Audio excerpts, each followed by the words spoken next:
Talladega, Alabama. Talladega Superspeedway plays host to the fifth race of the third season of the UpperEdge Racing Baadteshop Superspeedway Series.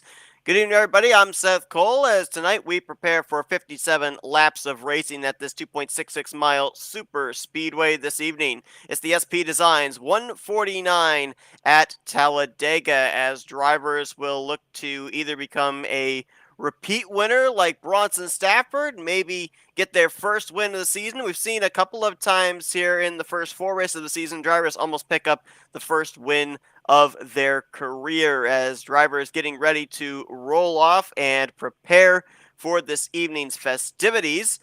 The Bronson Stafford, Joey Chapman hot potato for the pole position. That battle has come to a close here today, as Sebastian Miller is going to capture his first career pole, and he'll be starting alongside of Justin Durant in the 29. So a couple of drivers that we're not necessarily used to seeing start up on the front row are going to be the ones to lead us to green here today. Bronson Stafford, of course, picking up the victory last week at the Legacy version of Daytona, making him the first multi-time winner on the season, following up his win in the season opener at iRacing Superspeedway.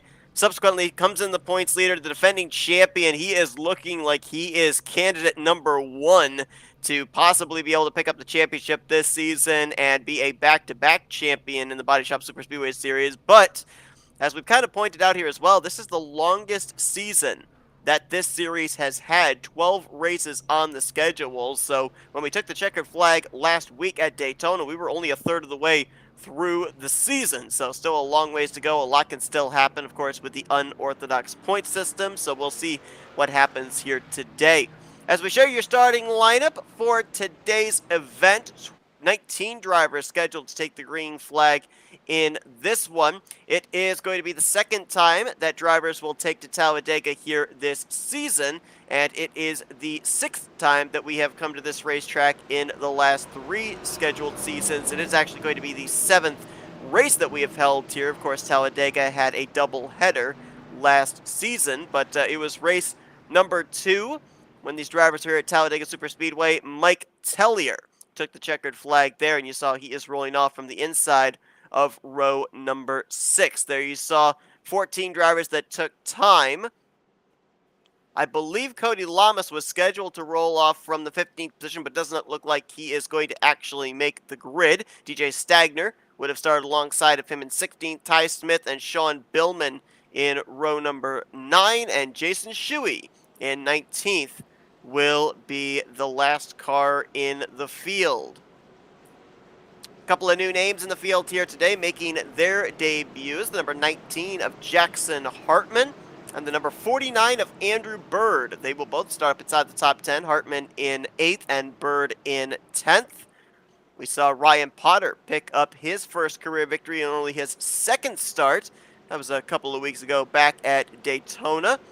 And so could we end up seeing a driver here today be able to win in their debut? Not counting the season opener back in Season 1, Ryan Hesgard is the only driver to have picked up a checkered flag in their debut, and that was the season opener in Season 2 at Daytona International. Pace car going to make that left-hand turn to pit road, and we're ready to turn them loose here today at Talladega Superspeedway. Sebastian Miller going to bring them down, one of many of the Monster Brigade in the field here today. Justin Durant, that Exalta Chevrolet Camaro on the outside. Then Bronson Stafford and Robert Kenny in row number 2. Michael Norman completing the top 5. Start-finish line would have already been passed. The green would have already been out for at Daytona. But it's Talladega. Start-finish line is here, and we are green.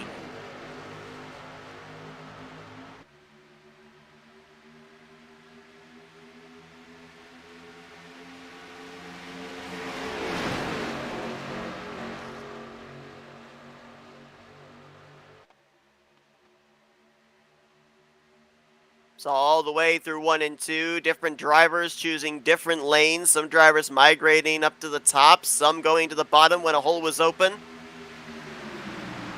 It's going to be Billman, or make that Miller with a big push from Bronson Stafford, who'll keep the top spot going into 3. Michael Norman moving up to challenge for 3rd on the inside of Justin Durand. He'll pick up that spot. Now Dylan Body in the 6 will try and take 4th place as the inside line is moving. Now to the top side goes Bronson Stafford. He'll pick up Michael Norman in the 21. Looks like Bronson Stafford will get himself an early bonus point for a lap led, as he will lead the completion of the first lap of the day. Now Norman ducks to the middle, Stafford by his lonesome, but that's going to help the inside line. Sebastian Miller picks up help from Dylan Body. He'll go back out to the point. Joey Chapman right behind them, 3rd car in line, the number 60. It's David Duran making a move from bottom to top to help pick up Justin.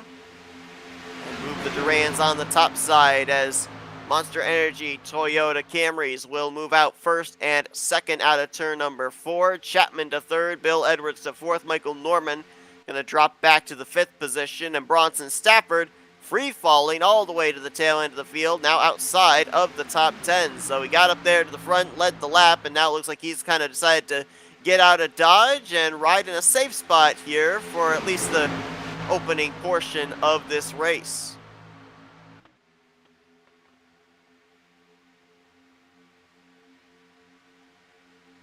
Down the back straightaway they go as lines start to formulate up. Joey Chapman and Michael Norman were trying to make something happen in the middle along with John Cannizzaro in the 58. Nothing doing though, as the inside line appears to have more cars. And Sebastian Miller, I think at least for the time being, he's going to hug that double yellow line, which is good in theory, but doesn't necessarily mean someone can't make a move to your inside, because that double yellow line is not out of bounds. 4 wide coming back to the start-finish line. Who led that lap? I think, to the naked eye, it was Dylan Body in the 6. Justin Duran with a big push on the top side is going to get the lead through 1 and 2. Big help there from the former champion David Durand.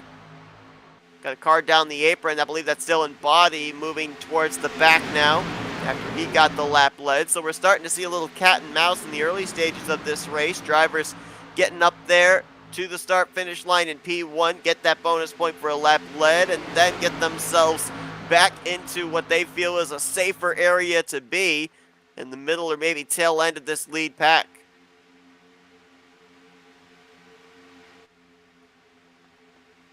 Talked about drivers making their debuts here tonight. One of them is that unsponsored white 49 of Andrew Bird, 3rd on that outside line. He's going to pick up Ryan Potter as he follows in the tired tracks of Bill Edwards and Joey Chapman. Joey Chapman coming off his best career finish in the Baadteshop Superspeedway Series last week, 2nd place to Bronson Stafford at the Legacy Daytona. Bill Edwards, a runner-up finisher in the season opener Season 2 at Daytona. Still looking for his first career win with a big push from Andrew Bird, going to clear for the top spot. Pulls down in line in front of Joey Chapman, and now it will be Ryan Potter trying to help push Andrew Bird on the top side. Ryan Potter was on fire 2-3 weeks ago, finished in the top 3 in his season debut, followed it up the next week with a victory. But last week, a little bit of a bump in the road as he ended up finishing, if I recall correctly, outside of the top 10. Yeah, 14th place. Didn't lose any positions in the point standings. He did lose points, but he didn't drop out of the 2nd position. Subsequently comes into this race 79 points behind Bronson Stafford for the points lead. Michael Norman right now is 3rd in points, wandering 2 points back. Ty Smith currently sits in 4th, 133 out, and then 135 out in 5th is the defending winner of this race from a couple of weeks ago, Mike Tellier. Bill Edwards around the outside of Andrew Bird. Bird was looking to lead the first lap of his career. Bill Edwards going to deny him, as he will lead that lap with help from Joey Chapman. Watch the top side, though. Mike Tellier and Robert Kenny, high, wide, and handsome above that top white hash marks. And they're going to have a big run down this back straightaway. They're going to pick up some help as well. A few blue ovals moving up there. Michael Norman in the 21, John Cannizzaro in the 58. Mike Tellier is clear for the lead. Robert Kenny pushes him there. They're not quite clear, though, of the 50 of Bill Edwards. Otherwise, I think they might have tried to swap down from top to bottom through 3 and 4. It's going to be a battle of bottom versus top here off the final corner back to the start-finish line. Let's see who prevails. Numbers game is on the inside line, but I think the momentum is on the top.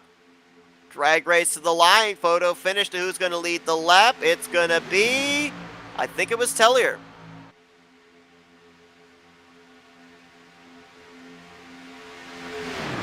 A couple of drivers have really fallen back from the lead pack, but they appear to still be in the draft. Those drivers would include Jason Shuey, David Duran, Justin Duran, Ty Smith, and DJ Stagner. Looks like they may also pick up Bronson Stafford in the 61, who's running at the tail end of the lead pack. I believe these drivers all are still in the draft, so they should still be able to keep touch with this lead group. But I think this is a case here as Bronson Stafford got a little wide off of 4 and may have brushed the wall just a tad. But I believe that those 5 cars there towards the back, that they still can draft up to this lead pack if they so choose. It also gives them enough reaction time to avoid an incident when and if it happens, whether it starts at the very beginning of this pack or towards the tail end of it. And right now, 3 wide, 2 rows deep. This is getting a little bit sketchy here. Kenny and Chapman on the top. That's Canonzaro Bird in the middle. And then on the bottom, you've got Bill Edwards with help from Ryan Potter. Middle line going to get the advantage down the back straightaway as Andrew Bird still trying to lead that first lap. Going to see if maybe he can do it this time. And he'll have 3 lanes to block off of turn number 4.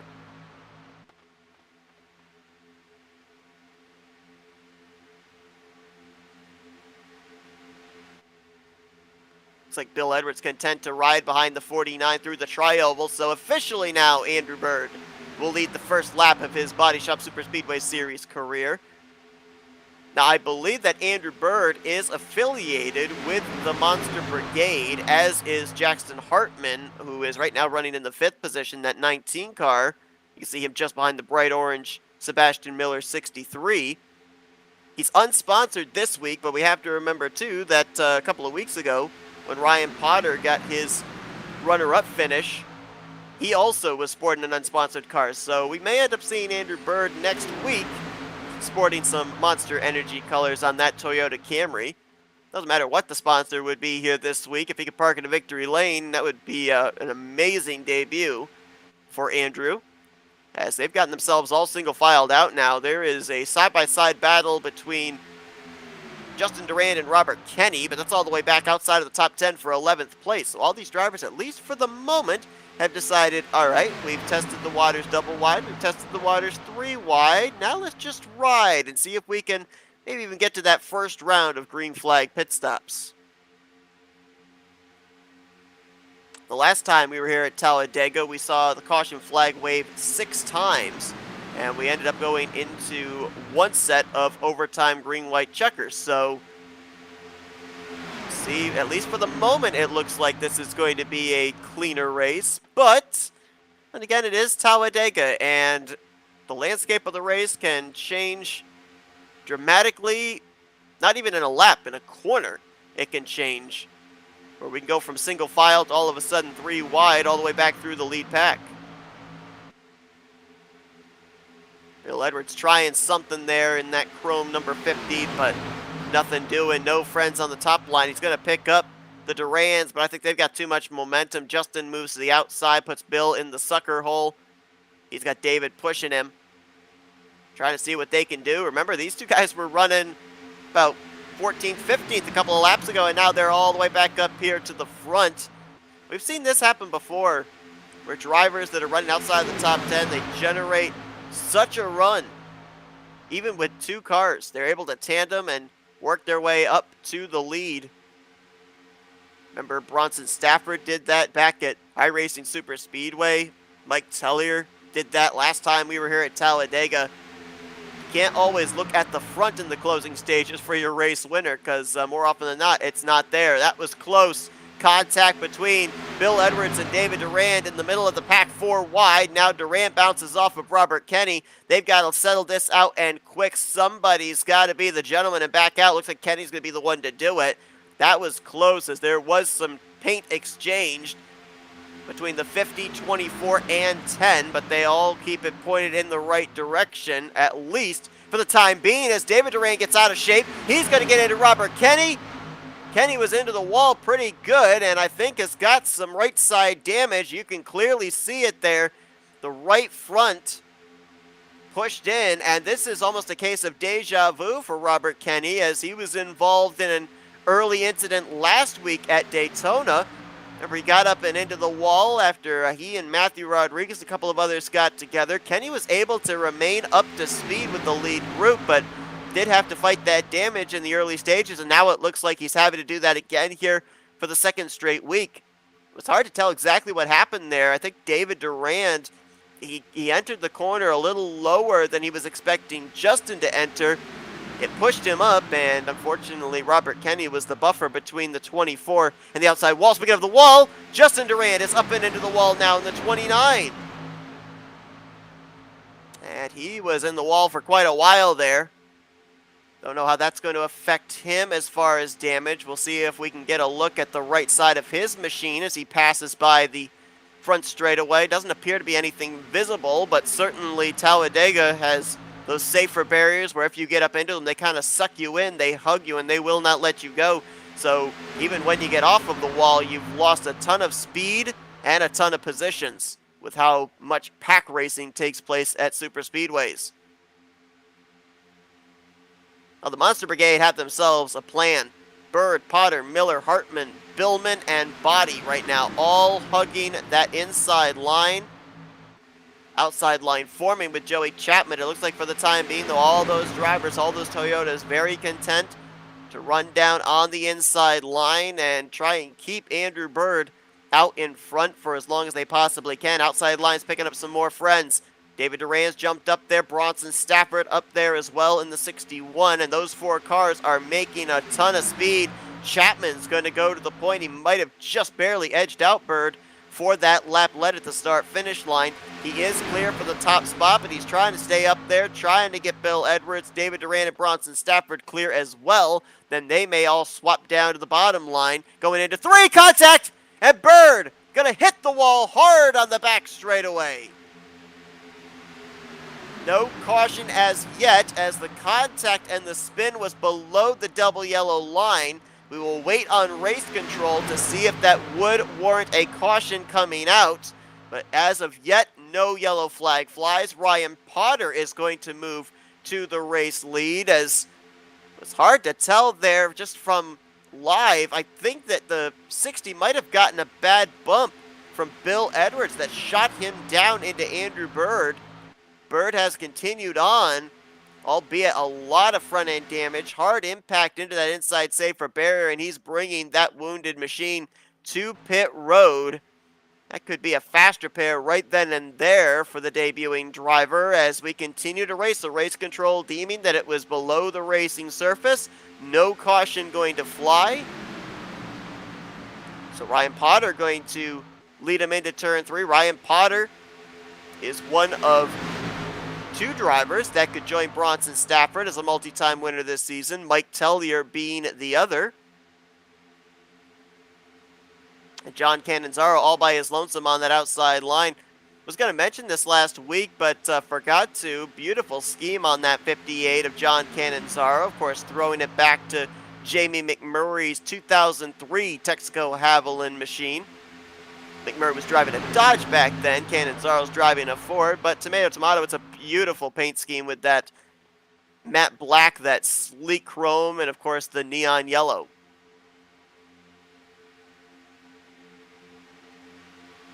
May have noticed that there is a driver that is missing in the field here today. A driver that we have seen week after week, season after season. Multi-time winner in the series, one of the series admins, and of course FRN broadcast colleague Matthew Rodriguez. Want to send him well wishes, thoughts and prayers going to him as he spent the last couple of days in the hospital, had his appendix removed, so get well soon, Matt. No longer has his appendix, just only the forward and the table of contents left. I've been waiting to say that all night. Ryan Potter going to have a challenge from the top side. John Cannizzaro with help from, I want to call it the missile, the torpedo, Robert Kenny in that 10 car. Remember, we saw Kenny up and into the wall, but much like last week when Kenny got up into the wall, it wasn't enough to stifle the speed. And it looks like the case here today as well, after we saw him up into the wall with contact from David Duran. That thing's still up to speed, still able to offer draft, push a car to the front. And right now, he's trying to help Cannizzaro in that 58. Joey Chapman in the 63rd car on that outside line as well. As we have all 17 of our drivers on the lead lap, still up and in this lead pack at this point in time, including the 29 of Justin Durand, who we saw up in the wall for a long period of time. He's still latched on with Ty Smith. Your entire field right now only separated by about 2 seconds. There you see them all in that one shot. 49 of Andrew Bird has returned to the racetrack after the unscheduled pit stop, the hard hit into the inside wall. He did take on his faster pair, but he is right now the only car scored one lap down. So should we get a caution and nobody else goes a lap down prior to that, he should be getting the free pass and back on the lead lap. The bad news, though, for Andrew Bird is the caution did not come out for his incident, and so he's got a chance of maybe falling a second lap down here under green flag conditions. Just now going into turn 4, the field is entering into turn number, that was turn number 1. So he's about half a lap down right now. And of course, the longer this run goes on, this lead pack, all of these cars, 17 in total, are going to produce a lot more speed than he is all by his lonesome. Right now, they are running in the high 50s to low 51s. Now, last time by, Andrew Bird almost ran about a 54-second lap time, so they're gaining on him anywhere from 3 to 4 seconds per lap.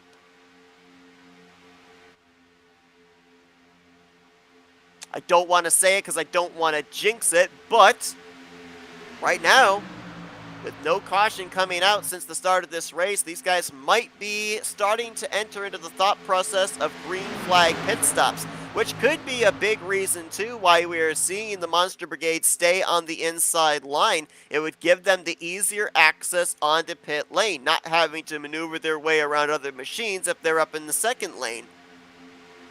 So that could be part of the reason why they continue to run down there on the double yellow line. I think a big reason, too, though, is easy to formulate the line up there.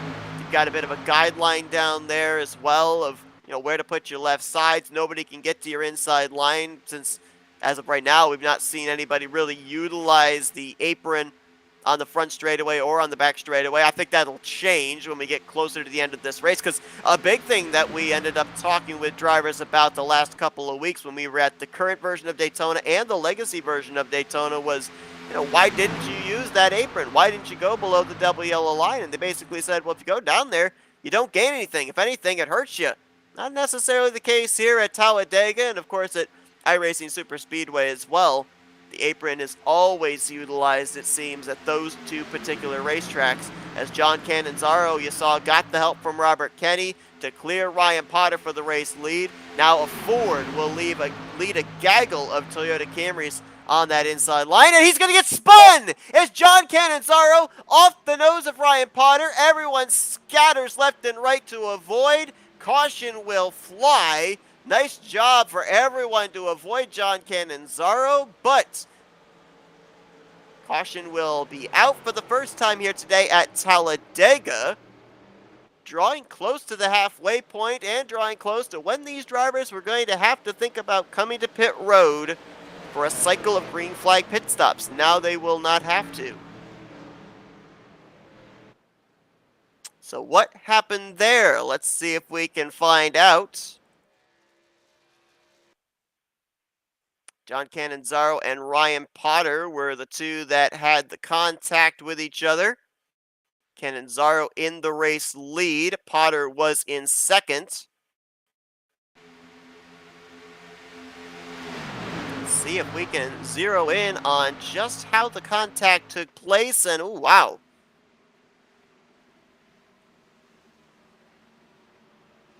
So it looks like, at least from that initial shot, that Cannizzaro pushed up a little bit, which of course is going to scrub off speed. Not much, but enough. And then Ryan Potter kind of pushed up in the same area, but he was lower, longer than the 58. So it just might have been a case of just a little bit of contact, little slight difference of speed between the two. Well, you know what? That looks eerily similar to the last Talladega race we had, where I think it was Bronson Stafford was leading, and he got spun off the nose of, was it Tom Bourne, if I recall correctly? Coming off of turn number 4.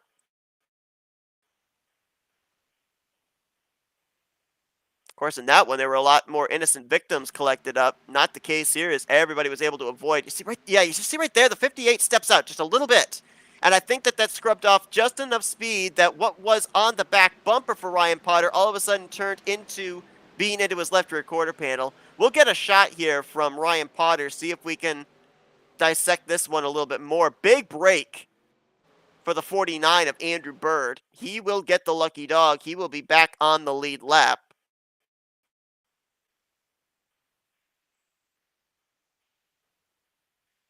And here's going to be on board with the 99 of Ryan Potter.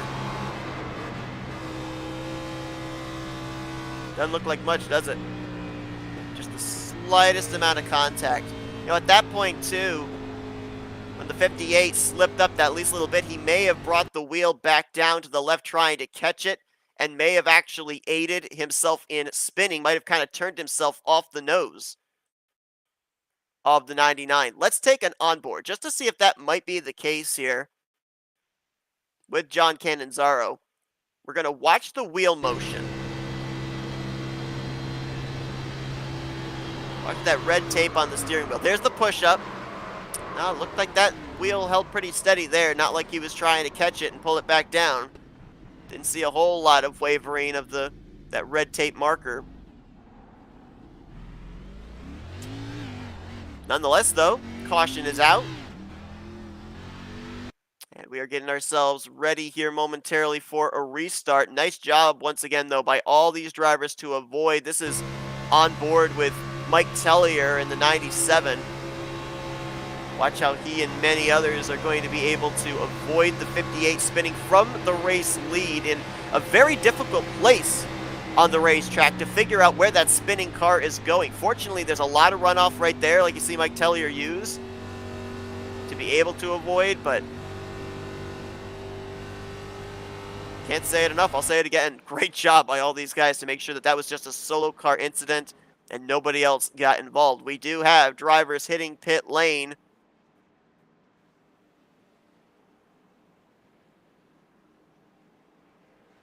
David Durand, Jackson Hartman, Mike Tellier, Dylan Body, Ryan Potter is in. Now, pit lane was open the lap before, and we had a number of drivers come down then who are going to cycle out to the top 5. Those other drivers coming down on the second lap of pacing, which says to me they could be planning this as a fuel strategy race to the end. So what are we thinking here? Are we thinking that these top 5 might be good to make it to the scheduled distance of 57 laps, and then everybody else is planning for maybe at least one overtime green-white checkered? Should be interesting. Then again, get another caution, that throws all the strategy out the window. But it's good to speculate, fun to speculate, at least at this point in time, as Jason Shuey, who started this race from the 17th position, is going to be the one to lead us back to green. Michael Norman will restart in second. Robert Kenny will be third, Bill Edwards fourth, and Bronson Stafford will be fifth. Everybody else will line up on the inside line, as according to Baadteshop Superspeedway Series rules. If you come down pit road at the 1 to green, you must serve an EOL penalty, which EOL means the end of the longest line. In this case, since there were 3 cars on the bottom and 2 cars on the top, longest line was the inside line, so everybody that came down pit road into that last lap, they will be on the inside line for this upcoming restart. 49 of Andrew Bird is going to get to start up on the top side there, it looks like, after he got the lucky dog. So from running one lap down the 18th position to restarting in P6. That's a good bit of fortunes there for him. Of course, as well, we have to mention he has used his faster pair, as has apparently John Cannizzaro in the 58. So, aside from those two drivers, everybody else still have their mulligans, should they need them. And we will wait for these drivers to get back up through the gears as they enter into the restart zone area. We're waiting on the 3. Not sure what Bronson Stafford's doing in the 61 car. So he's down there on the apron. Green flag out. That was interesting. Not sure what was going on with Bronson Stafford. Don't know if he was having a problem, if he thought that they were going to go sooner than that and almost ran into the back of somebody. But whatever the case, that's really split the field up. 6 cars up in the lead pack, then another 2 cars, and then you've got about 7, 8 cars all lined up in pack number 3.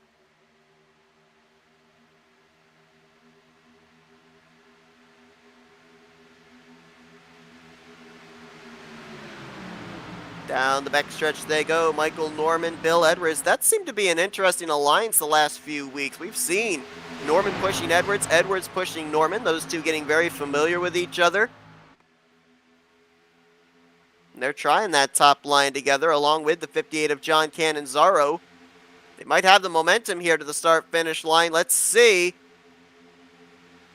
As Jason Shuey trying to block Andrew Bird and Robert Kenny. I think Shuey did lead that lap. But the momentum is on the top side, up in that 3rd lane.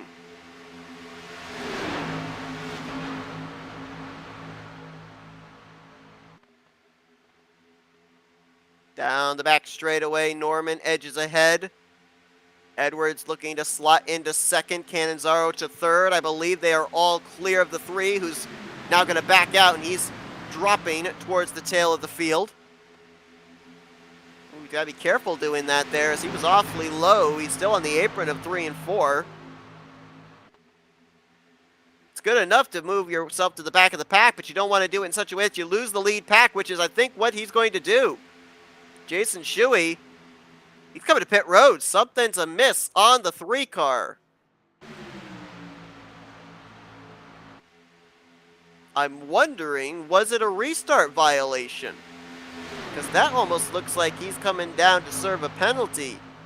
Jason Shuey in the 3. Uncertain, but has to be an unscheduled pit stop. That is for sure.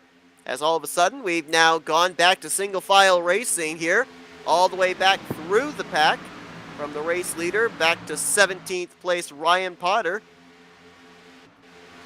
Bronson Stafford, who we saw getting stacked up there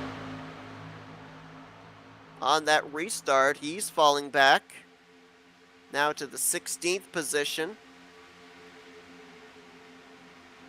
Had an extended stay on pit road, did Bronson Stafford. Ryan Potter also. And Ty Smith. Not certain what it was for. Obviously, I would assume some damage repair, but I didn't necessarily see any damage sustained by those drivers. We do know that Robert Kenny had some damage from the earlier incident, and he also spent some extra time on pit lane. But right now, running up in the 5th position is the 10 car, as he now gets kicked to the outside line by Jackson Hartman in the 19. And the Monster Brigade going to start to charge back up towards the front. You got Bird, Hartman, and Dylan Body right now in 4th, 5th, and 6th. Kenny's going to pick up the 97 of Mike Tellier.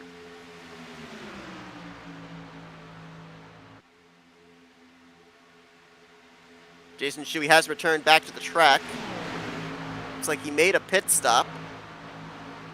But he is 1 lap down to the race leaders. Only car 1 lap down at this point in time. Next week, these drivers will be beginning the month of April, heading back to Daytona International Speedway for the 2nd time this season.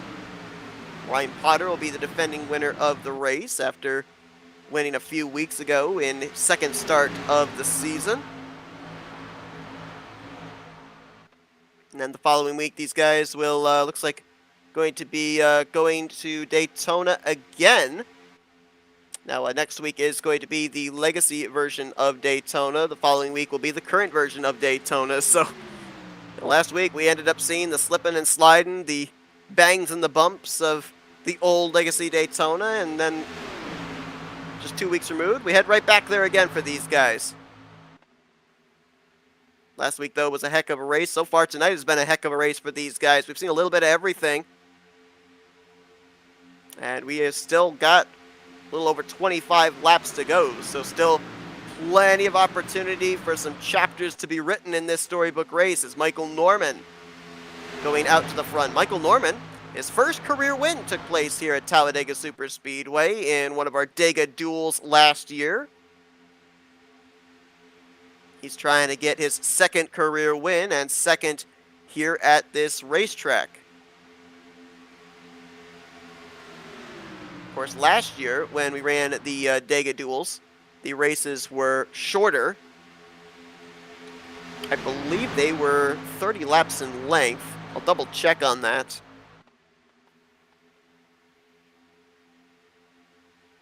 Yeah, they were. So if we were running the Dega duels at this point in time, then Dega duel number 1 would already be over. We'd already be past that point, and we would be starting Dega duel number 2.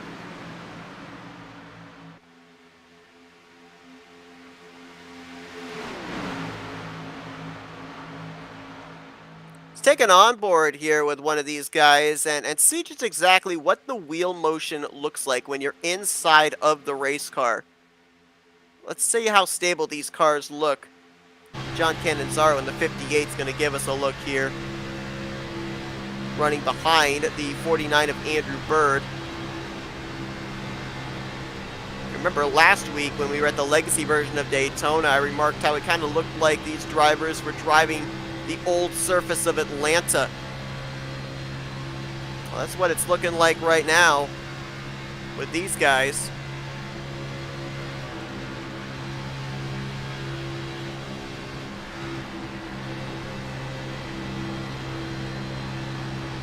Cannizzaro continues to follow in the 4th position.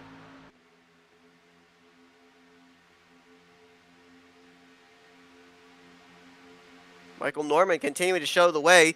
It's kind of like this race has gone into a series of waves. We ended up starting out the race with these guys anxious to be double wide and 3 wide. Then we settled out to single file formation.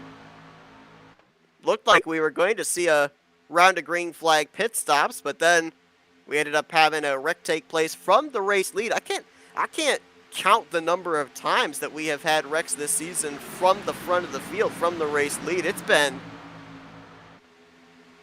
quite a number of them. I believe at Daytona, we ended up having one of the Durans spin from the race lead. From Talladega, the first time we were here, we had a spin from the race lead. It's really, really strange just how many races we have ended up having where incidents have been at the front of the field. One would normally think that they would take place, maybe in the latter half of the top 10 or mid-pack, but that's actually not been the case, which I think actually it shows the intensity of how these drivers race, realizing just how important it is to win. And at a super speedway, you've got to position yourself to win as well. Every move that you make between laps 1 to 56 is going to determine what position you're going to be in on that final lap. It may not seem like it, but it is a strategy game at over 180 miles per hour. It is a moving game of chess for these guys. And so many different variables come into play.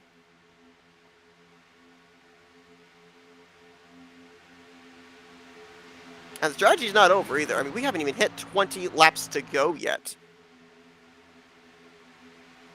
And just about everybody still has their faster pair available. Only 2 drivers don't have that mulligan. They're both run up inside the top 5. The 49 of Bird, the 58 of John Cannizzaro, 3rd and 4th right now. We've got all 18 cars still running, and 17 of those 18 cars are on the lead lap. Jason Shuey hoping that a caution comes out to save him.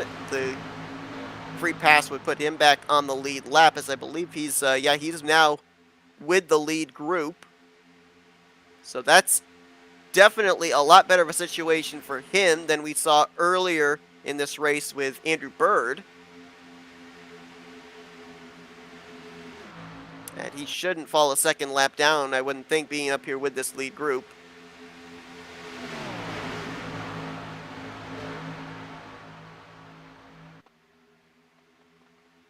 Let's give a shout out to the two debuting drivers here tonight. You know, we ended up seeing Ryan Potter do well in his debut a couple of weeks ago. Followed up the next week with a victory. But Andrew Bird, we already have talked about the hardship he had in the early going, nosed it into the inside wall, got the lucky dog, back on the lead lap, right now in third, and the other driver, the 19 of Jackson Hartman, right now running in the 7th position. So great job at both of them, as John Cannizzaro, looks like he might be just dropping a little bit further back there.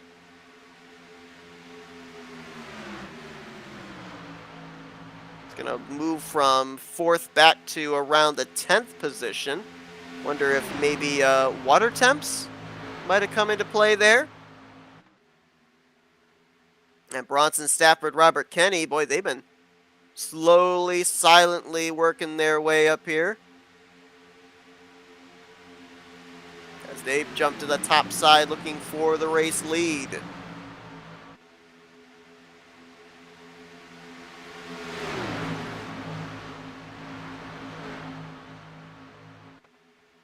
Not quite able to get Bronson Stafford clear. Here's Robert Kenny. He's trying.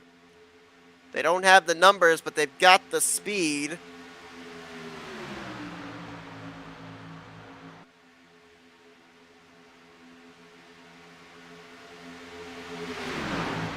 And now look at Cannizzaro, who we saw, what, just a lap ago, dropping to the back?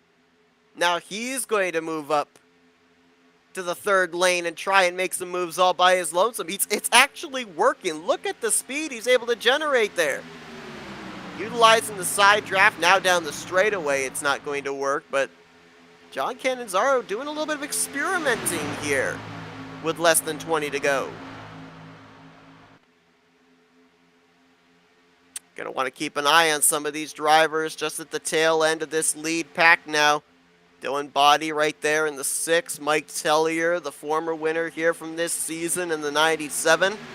And DJ Stagner in the 64, who had a top 3 run a couple of weeks ago at Daytona, helped push Ryan Potter to his victory. He's right there, that bright pink number 64. As right now your lead pack has 10 drivers. Then you have that string from 11th place on back being led by the 63, your pole sitter Sebastian Miller.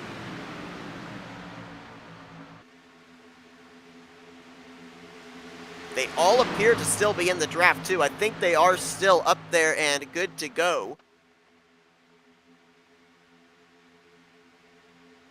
As now the 49 jumps to the top side there. Robert Kenny's going to clear Bronson Stafford for the top position. First time today, if I'm not mistaken, that Robert Kenny's going to lead a lap.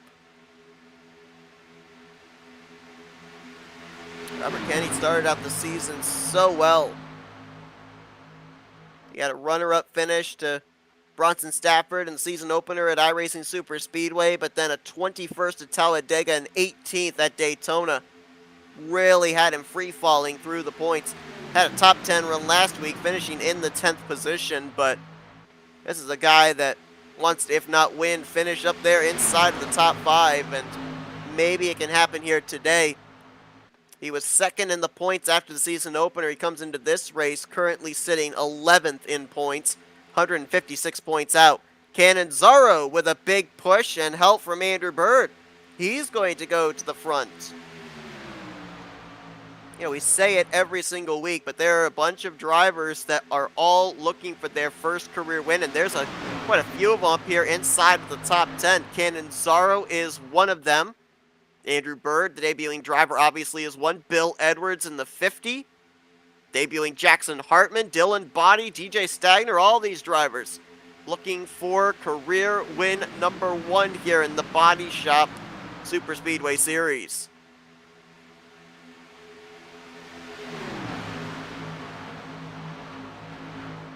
If I can recollect correctly here, I believe that Ford only has 2 wins overall in the series. Michael Norman last year at Talladega, Vincent Valvano in Season 1 at Talladega Superspeedway. So the Fords obviously like this track, and John Cannizzaro could be the 3rd blue oval to park it in victory lane, but there's still a long ways to go, 14 laps left. There's still the question of fuel as well. For most of these drivers, they are 19 laps into this fuel run. There's a handful, 5 of them in total, that are on their 20th lap of fuel. Don't know what the fuel window is for these drivers, but if it's right on the mark of around 35 laps, they should be able to make it.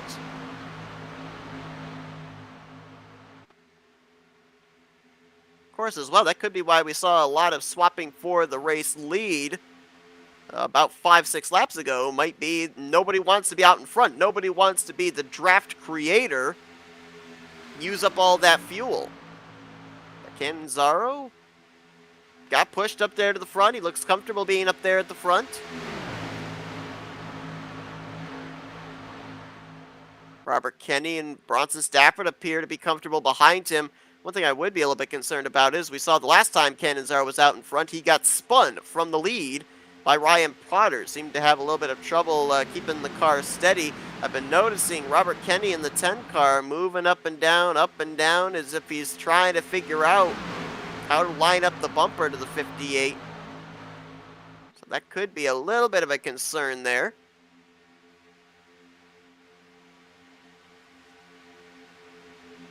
Laps ticking away, though, closing in on 10 to go. Be 12 to go this time by Bronson Stafford.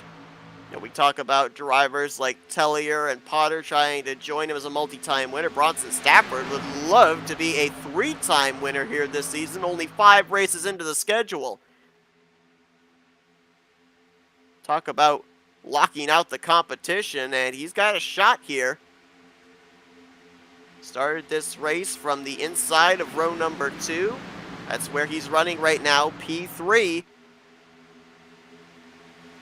He's already got a bonus point for a lap led. He has not led the most laps. I believe that would either go to Michael Norman or possibly the 49 of Andrew Bird. Been a lot of lead changes here today, and not just back to the start-finish line, which are the only laps led that really counts, but there's been passes for position in all these corners as well, so we don't actually know really how many lead changes there actually are, just the official ones when they get back to the stripe. And really, too, you never know just who's led the most laps until you end up looking at the finishing results at the end of the evening.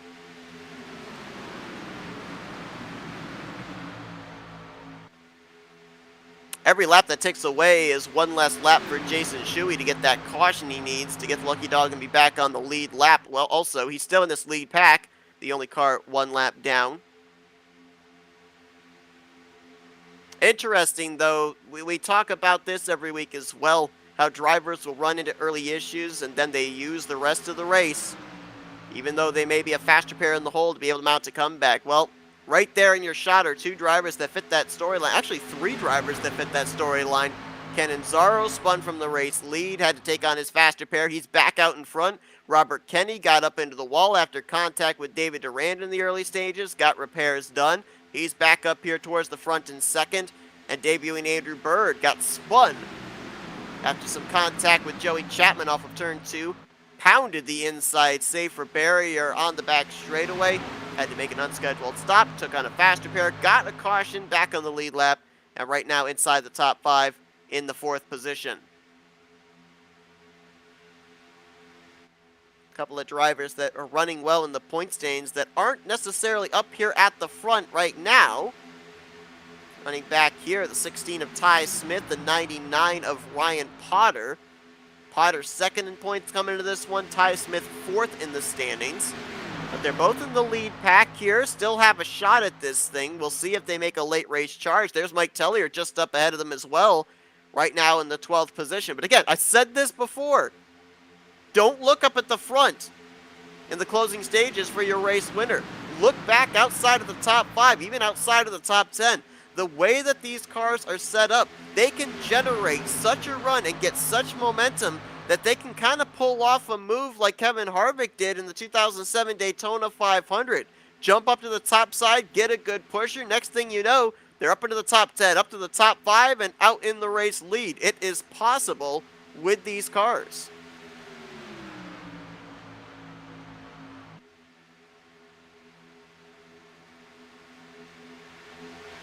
8 laps to go, that last time by.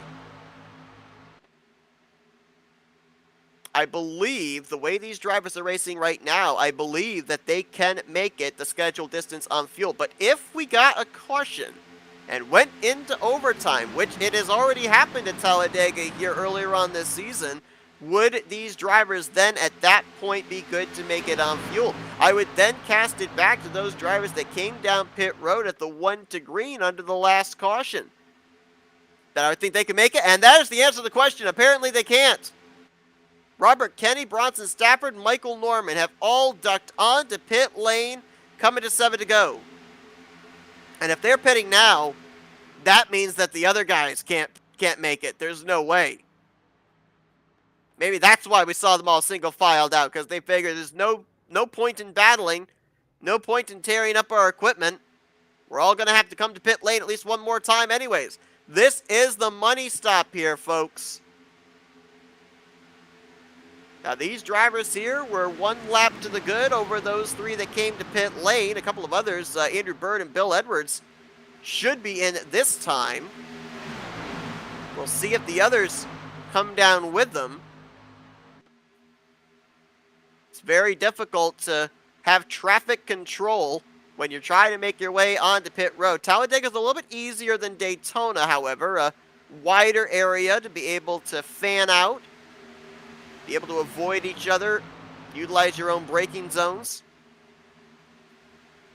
Is that DJ Stagner in the 64 up the top side? Look at this run. All by himself. And now, all of a sudden, we're starting to see moves made. Oh, Ryan Potter just disappeared. Where is he? Oh, gracious. Oh, and he's going to get warp wrecked. Reappeared in either Dylan Body or, I believe that might have been the 63 of Sebastian Miller. And the caution is out. Race control makes the call. The yellow flag waves. This changes up everything. It sets us up for a shootout here at Talladega. And now another driver with an issue. Connection problems, John Cannizzaro. All of a sudden, a couple of drivers getting struck with some problems, some technology problems there. Cannizzaro is back.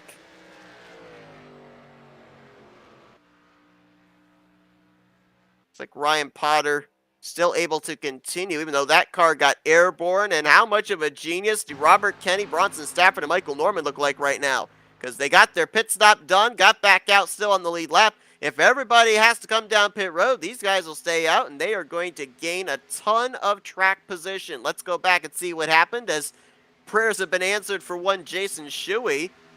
He will get the lucky dog under this caution, be back on the lead lap. All 18 cars will still be in the hunt for this victory. As here's a look again at what happened to Ryan Potter. Now, we're going to focus on the 63 of Sebastian Miller, just for the sake of, we would end up having the camera stutter when the 99 disappears. Watch the green car. On the left side of your screen. Disappears. It's going to reappear right there.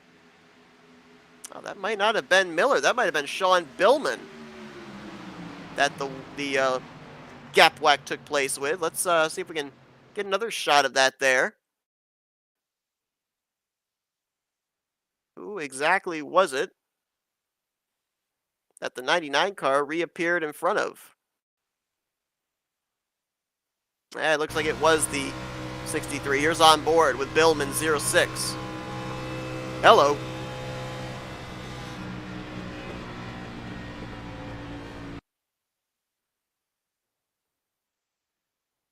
And now let's take a onboard look with the 63 of Sebastian Miller, who appears to be coming down pit road with a handful of other drivers, so we will document that in a moment.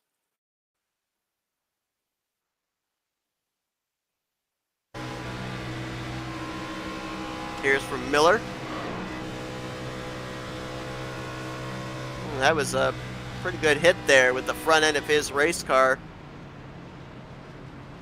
Not sure if the 99 was completely loaded back in there after the issue. But if there is front end damage on Miller, that might be a fast repair. And oh boy, is the strategy happening. Mentioned a number of drivers came down at pit lane. Majority of the field came down pit lane, but some elected to stay out. Now, Kenny, Stafford, Norman staying out, 3rd through 5th, that's not a surprise. But Mike Tellier and Bill Edwards are going to stay out. They're going to clutch, and they're going to hope that we will finish this race under regulation. That's the gamble they're playing right now. They, I don't think, would be able to make it if we had another restart after this one going into overtime. So this is a huge, huge gamble on the part of the 97 and the 50. Robert Kenny can make it. Bronson Stafford can make it. Michael Norman can make it. This we know. They came down pit road just prior to that caution coming out. They get track position as a result with everybody else pitting. Andrew Bird was the winner off of pit lane under this caution, restarting in 6th. Canonzaro in 7th. Both those drivers have been up front for quite a number of laps in this race. Joey Chapman, Jackson Hartman, and Justin Duran. That's going to be the top 10 when we go back green flag racing here.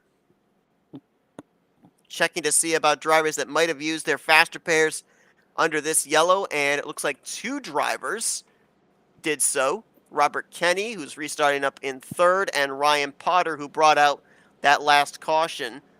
It's like Potter, Stagner, and Jason Shuey are coming back down pit lane. So they would have a little bit of extra fuel in the tank should we go into multiple overtimes, as now the choose cone takes place. Tellier on the bottom. Edwards will stay with him. Kenny, Stafford will jump up to the top for 2nd and 4th restarting positions. Michael Norman on the bottom will restart 5th. Canonzaro will restart in the 6th position, 3rd car on the top. Looks like DJ Stagner may have taken on 4 tires after coming down pit lane another time. Ryan Potter, Jason Shuey topped off the fuel tanks. So Mike Tellier, who won the last time we were here at Talladega, trying a little bit of unorthodox strategy, possibly planning for this to be the final restart of the race.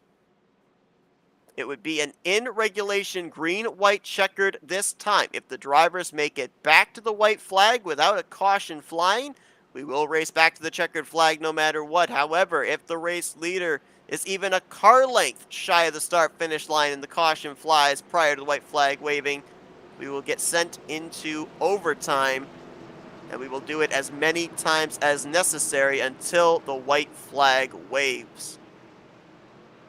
We had 1 overtime green-white checkered last time we were here at Talladega. Will we be in for another one here today? As a matter of fact, I believe we've been under green-white checkered in 2 of the 4 races this season. Last week at Daytona was the 2nd one.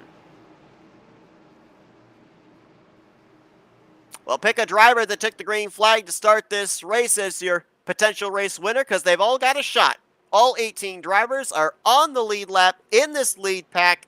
They are all at 100% damage-wise. Those that weren't have taken on their fast repairs. You've still got about 80% of the field that have the mulligan available to them if we need to go into overtime with a bunch of torn-up race cars. Mike Tellier is the control car. He's got Bill Edwards with him. Top side, it's Kenny and Stafford, a deadly duo. Green flag set to fly here. Tellier up through the gears as we are green-white checker racing here at Talladega. Edwards did not get a good jump, neither did Stafford. Which line's going to form up quicker into 1 and 2? Looks like it will be that inside line, at least for the time being. We know that Edwards can push, we know that Stafford can push. But who's going to give the better shove down the back straightaway? It will be inside line, at least for the moment. Mike Tellier edging ahead with the top spot. Middle line trying to formulate some momentum there. Stafford pushing Kenny for all he's worth. They've got Andrew Bird up there with them in the 49. Look at the Durans trying the third line. Justin in the 29, David in the 24. 4 cars in the middle, or 3 cars in the middle, 4 on the bottom, 2 on the top side. Joey Chapman kind of trying to figure out where he wants to go. Looks like they will make it back here. Fingers crossed at the start-finish line. They will. 1 lap to go here in the SP Designs 149. Mike Tellier right now with the race lead through 1 and 2. Watch that middle line, though, with Robert, Kenny, Bronson, Stafford. If Edwards is clear, does he jump up in front of the 10, try and go for this win himself? Is anybody going to use down below the double yellow line? Cannizzaro took a peek. Nope, not going to happen. Kenny, big shove. He'll be alongside of Mike Tellier. Look at the third lane.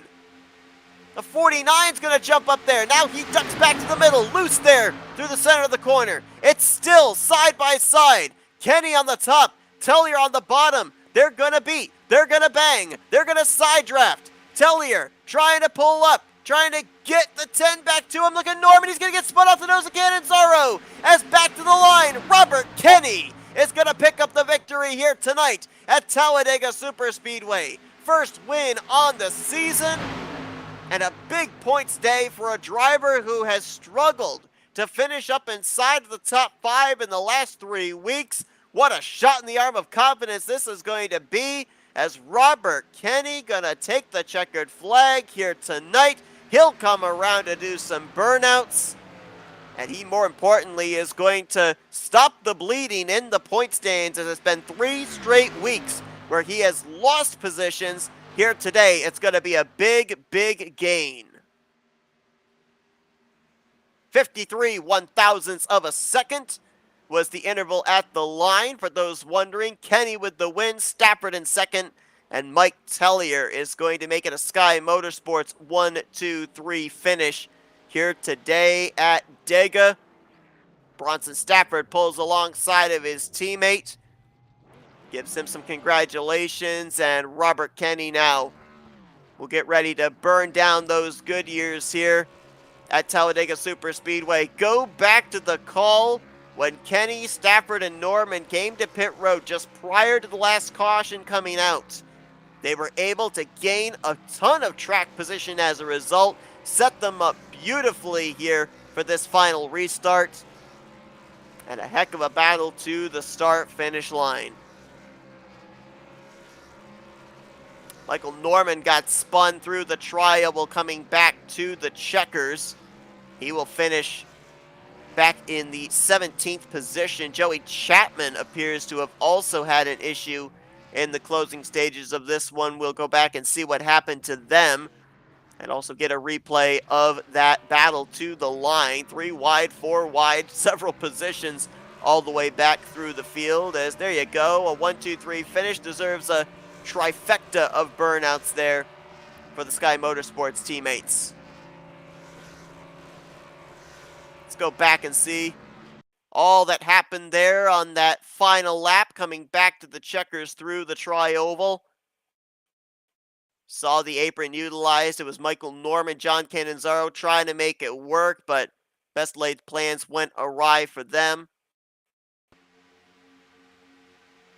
We're going to fan out off of turn 4, top, bottom, middle, apron. Norman going to get a little loose there. I'm not even sure Cannizzaro hit him, to be honest. That was Ty Smith, the 16, also spinning across the start-finish line. Joey Chapman, I'm not certain how he got out of shape. Oh, wow. Jason Shuey flying across the line. Pile drives the 21. Doesn't matter. Race was over at that point. It's the final lap. It's the old moniker. You never lift. There is no brake pedal. I believe that maybe Chapman might have also been down on the apron there along with Cannizzaro and Norman. He's going to get a little assistance from Sebastian Miller at 63. That's also how the 16 was collected up. Oh boy, there were a lot of cars back there that were spinning. Justin Duran, Ryan Potter I saw there.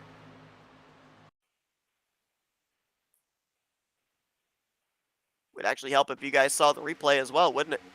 There it was. There's Duran sliding down right across, literally took the nose off of Joey Chapman. And then a bunch more going across the start-finish line there as well. Ryan Potter was collected up in it. I think DJ Stagner was in it.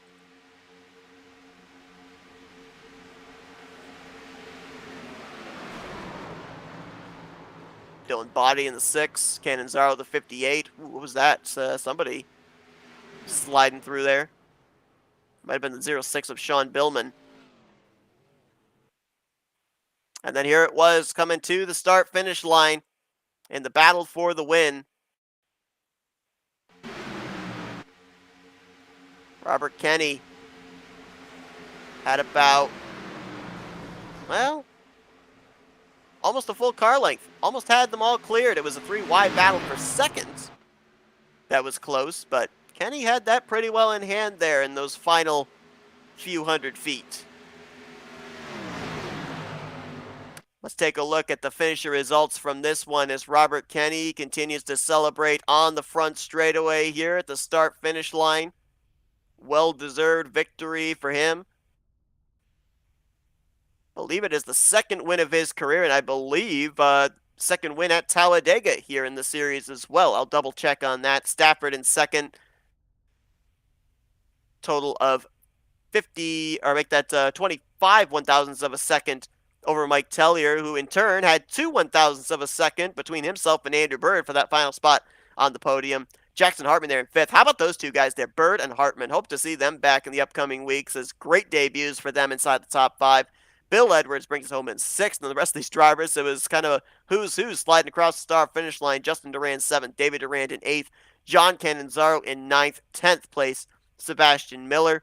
11th place is where we find DJ Stagner, Body in 12th, Potter 13th, so another week where Potter's going to have a bit of a hit in the point standings. Lost the points lead last week, and he may fall a couple more spots here this week, especially with good runs by Mike Tellier and Bronson Stafford, as well as Robert Kenny. Billman's going to finish it out in 15th behind Ty Smith. Jason Shuey was the last car to finish on the lead lap. Michael Norman slid across the start-finish line, as did Joey Chapman in 17th and 18th. And they were the last cars in the field here today at Talladega. Now, next week, these drivers will be heading back to the legacy version of Daytona. But it's time to talk with our top 3 finishers here this evening, as they were front and center in all of the action here today at Talladega. Let's see if we can kick things off with the guy that came into this race, the defending winner at Talladega, and brings home P3. Let's talk with Mike Tellier. Hey, Mike, it's Seth up here in the FRM booth. You got me? I do. Man, a wild race here today, full of strategy, maybe no more so than that final restart. We saw you out there rolling the dice. I'm assuming that you were expecting that this was going to be the only time we had a green-white checkered in regulation with that strategy. Is that the case, or if we had gone into overtime even just one more time, could you have made it on fuel at that point? I really didn't want any overtime. I was going to make it. I think me and Bill, were the only two that were saving enough to make it to the end. So once I kind of figured that out, I didn't want a caution. But no, I finished the race, had enough fuel to keep doing a burnout. I was saving that entire run. Bronson didn't believe me when I said you could make it from that last caution to the end of the race if you came back down. And I don't know how many people could actually made it, but I was good by a good couple laps there. I was really hoping that the caution didn't come out. Now, we saw during that last run, just prior to the caution coming out, pretty much everybody got into single file formation all the way back through the field. Was it everybody trying to save enough fuel to get to the end, or were you guys good to make it when you came off pit road after the first caution?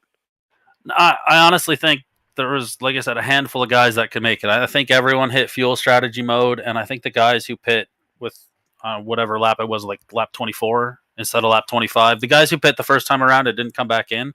I don't think they could make it. But like I said, I could, and I went back in and topped off the lap afterwards. I don't know how many guys were saving enough. It would have been close for everyone. They were definitely fuel saving mode though. It was definitely a strategic race. You know, the last time we were here at Talladega, we end up seeing you being able to hold everybody off. I think it was 4 lanes were coming at you through the tri-oval, and you were able to take the checkers here at Talladega. You were started as the leader here for this green-white checkered. I mean, what little more did you need to keep them in your rearview mirror again? I think I drifted maybe a foot too high up in the corner and got me and Bill disconnected, and then I don't think he could ever get back to my bumper enough to push me down the backstretch for the chance to win. Um, Maybe if I knew Bronson and Kenny, they were going to work together to the end. Bronson was like, "Oh, I'm going to push him to his win. He deserves a win." So it's like somehow I'm going to have to get clear of Kenny, but at the same time, I didn't want to screw them on the restart. So teammate being good teammate gave him the countdown to when to go, and it was a perfect restart by Kenny to sit there at my. He was at like my wheel well at the finish line. Like it was a great restart on his part. Um, Glad we got a team 1, 2, 3. Yeah, this it was a good team run for Matt Rod, seeing how he's sitting in the hospital. Get well soon, buddy. Absolutely. Well, Mike, a great run for you here today. Back-to-back podium finishes at Talladega here this season. Obviously, we're going to be coming back here, believe at least one more time here this season. So we'll look to see if you can make it 3 for 3. Obviously, some good momentum going into the Legacy version of Daytona next week as well. And now you know the drill. We're going to give you the opportunity to shout out some thank yous and sponsors. Yeah. First off, you guys for putting on the broadcast. Seth, I realize you're working your butt off up here by yourself, so you deserve a big shout out. You do an awesome job. Matt Muir Designs for sitting on my race car this season. Thompson Caterpillar, Tim Hortons, all the guys at Sky Motorsports, Bronson, Kenny, Tom, he's not here, Shane, Joey. I know he was a little frustrated at the start of the race. I don't know how he finished. Hopefully it was decent. And Matt Rod, dude, this race was a great team effort for you. We were all working together, hoping you do well. We'll see you on the racetrack sometime soon. Well, third place is where Mike Tellier brings it home in the SP Designs 149 this evening. Once again, congratulations on a great run. Best of luck next week. Yeah, thanks, Seth. Well, he came into this race the points leader. He'll leave the points leader, led a lap here today. Almost was able to pull off the victory. Let's talk with the runner-up finisher, Bronson Stafford. Hey, Bronson, Seth up here in the FRN studios. You got me? Hi, Seth. I gotcha. Well, man, a great run for you here today. We kind of saw you as a yo-yo up to the front, then fall to the back up to the front, then fall to the back. We've seen you do that all season long, but we just talked moments ago with your teammate Mike Tellier. Sounded like you and the 10 had a strategy of you trying to help him pick up this victory here today, but I gotta ask the question, if you had a shot to be able to get around him, would you have taken it? No, I don't think so. We were so gridlocked with everything, and even if we pulled out, I think if making it too wide, I think we would have given everyone else such a big enough run. I mean, I pushed Kenny clear pretty much of everyone. I think we were like 5 or 6 wide behind him. Maybe I haven't even looked at it, but no, he pushed me at iRacing, and I was able to hold him off for the win there. So just kind of repaying the favor a little bit. Now, we heard that obviously a lot of drivers felt they could make it the scheduled distance of what they had in the tank. We saw you, along with Kenny and Norman, dive to pit road, coming to about 7 laps to go. How big of a sigh of relief did you breathe when that caution came out, giving you guys that really good premium track position for that final restart? Yeah, we were kind of, not in a great spot with fuel, so we had to just pit, hope that everyone ran out on the white or whatnot. I know Mike was good on fuel. I'm not sure how many other people were. I think maybe only 2 or 3 people were. So like we were gonna get top fives out of it, but obviously we pit and then the yellow came out and handed us some great track positions. So we were able to we lined up on the top and was able to bring it home 1-2 with Mike in third after he restarted the leader and everything. So, but yeah, fuel was tight. Very, very, very tight tonight. We restarted with the perfect amount of laps where as long as you didn't lead and you pit coming one to go, you could just save enough fuel kind of thing. It was weird. So and Kenny and I did not pit one to go, so we were about 1.5, 2 laps short compared to everyone else trying to save it. So Now, obviously not a victory, but a huge points day for you. The other 3 drivers behind you in the top 4 in the standings, not even finishing in the top 10 here this evening. And next week, we go back to the legacy version of Daytona, the track that last week you took a checkered flag at. So obviously the confidence level has to be high, and you continue to rack up these bonus points, continue to rack up the points week after week. So, does that change the strategy going into next week? Just continue to remain consistent, or do you continue to try and gun for that checkered flag? I mean, what's the easiest way to win a title, Seth? I think it's checkered flags, don't you? So, yeah, I don't know. It'll be fun. 08 was fun last week. Setup was good, so should be fun again next week. We had green flag stops there last week. We had mass green flag runs again tonight. So we had a rough, we had a good start with iRacing, and then a couple rough with Dega in 2011 Daytona. But the last 2 weeks we've really cleaned it up, gotten back together, and we've put on some good races. I feel like, and so hopefully next week's more of the same with there. I think we had two more new guys tonight too, and stuff like that. And it's always nice to see more people coming in and out. So it's should be fun next week. We'll just stay gunning for the front, leading laps, whatnot. Tonight was a bit different. We were watching the race while racing, so we floated around the back until the race was over, and then as soon as it did, he saw us up front. So I don't know, we're having fun. Well, a great performance for you here tonight yet again, Bronson. Second place this evening at Talladega. Now we're going to give the opportunity to thank some sponsors, do some shout-outs. Oh yeah. There's the entire Sky Motorsports team. We had another really strong showing. No Matt Rod here, so the whole race was 57 laps for Matt Rod and everything like that going on, and we were able to get team 1, 2, 3, and I'm pretty sure Joey got a top 10 when it's all rounded out and corrected with everything, because I think he got a black flag for crossing pit exit or something just across the line, but they should. I'm pretty sure they're going back and looking at that and fixing it just because of everything that happened. But yeah, everything on the car, all the sponsors, all the teammates, Kenny for the win, great job, and then you guys up. I guess just you tonight, Seth, in the booth. Usually it's you and Lucas, but you flying solo, doing a great job. So. I appreciate it. Bronson Stafford is your second place finisher here tonight in the SP Designs 149. Congratulations once again. Best of luck next week when we head back to the bumpy legacy version of Daytona. Yeah, thanks, Seth. All right, let's go down to victory lane and see if we can talk with first-time winner on the season. That's the driver, the number 10, Robert Kenny. Hey, Robert, Seth up here in the FRN booth. You got me? Yeah, I got you. Finally. Man, I mean, an exhausting race it sounds like for you. You had to drive your heart out to keep all those drivers at bay coming through the trial with the start-finish line. But, man, first off, I got to ask you, I asked this of your teammate Bronson Stafford. You guys come down pit road with 7 laps to go. It looked like a lot of drivers were going to be able to make it on fuel. So at that point in time, didn't look like it was going to be that good a finish. I mean, how quickly did you have to snap back into, I got a shot at this thing mindset once that caution came out and you had that good starting track position?